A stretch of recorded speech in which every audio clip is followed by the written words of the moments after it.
Hello everyone and welcome to Game 12 between Paul Morphy and Loewenthal. And this time Paul Morphy is playing with the white pieces. And as you can remember, Loewenthal defeated Paul Morphy in the previous game. And right now Paul Morphy is leading with 7.5 points and Loewenthal is 3.5 points. But of course if Loewenthal wins once again, he's going to be 4.5 points and he's going to get closer to Paul Morphy. So in order to make this more comfortable, Paul Morphy needs to defeat Loewenthal, and then Paul Morphy is going to need only one more points to be victorious in the series of matches. So as you know, the player who scores the 9th win is going to be victorious in the series of matches. So this game was played on August 14, 2 days later after the previous game, in 1858, London. So Paul Morphy starts the game with playing e4, e6, d4, d5, and Loewenthal is playing the French defense, e takes on d5, pawn takes pawn, knight to f3. This is the exchange variation of the French defense. Knight to f6, bishop to d3, bishop to e6, and Paul Morphy castled.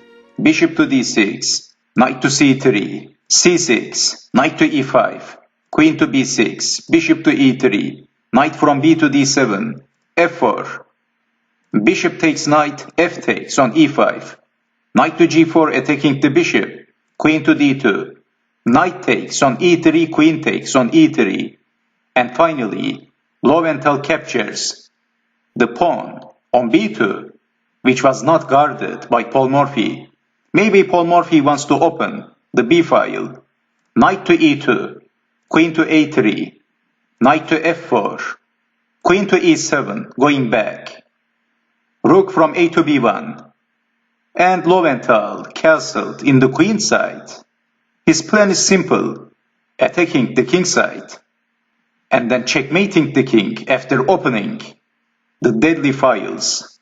Bishop to e2, knight to b6, queen to b3, rook to d7, knight to d3, knight to c4, knight to c5 by Paul Morphy, rook to c7 by Loewenthal, queen to a4 attacking the pawn on a7, so b6 by Loewenthal. If let's say knight to d2, forking the rooks, then queen takes on a7. If knight takes rook, queen to a8, this is checkmate. So this is the threat of Paul Morphy. That's why Loewenthal is defending with the rook, b6, defending the threat. And after this move, Paul Morphy captures the knight, bishop takes on c4, b takes on c4. After bishop takes knight, if d takes on c4, pawn takes bishop, then rook takes on b6. And if pawn takes rook, queen to a8, that's checkmate again.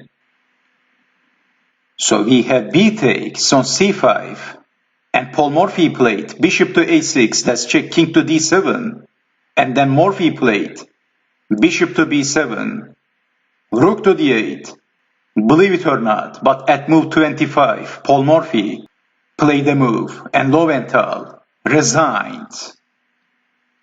Well, Paul Morphy played bishop takes on c6, and the game ended here. What a crushing defeat for Loewenthal. And let me show you the possible continuation. If rook takes on c6, this is the move that comes to mind. Then we have rook to b7, king to c8. Let's say king to c8, then queen takes on c6. The only defense is with the queen. Queen takes queen, checkmate. If let's say king to e8, then rook takes queen, of course. King takes on e7, and then queen takes on c6, queen takes rook. It's over for Loewenthal. So this is why after Paul Morphy captures on c6, this is what happened in the game. After bishop takes on c6, Loewenthal resigned at move 25. Another very beautiful chess game by Paul Morphy. So Paul Morphy right now is 8 and a half points, and Paul Morphy needs only one more win. And then he's going to eliminate Loewenthal, one of the most formidable opponents of Paul Morphy ever. One of the toughest players at that time, in that era. So Paul Morphy needs one more victory. And I see you guys next time in game 13 between Loewenthal and Morphy. So take care and bye bye for now.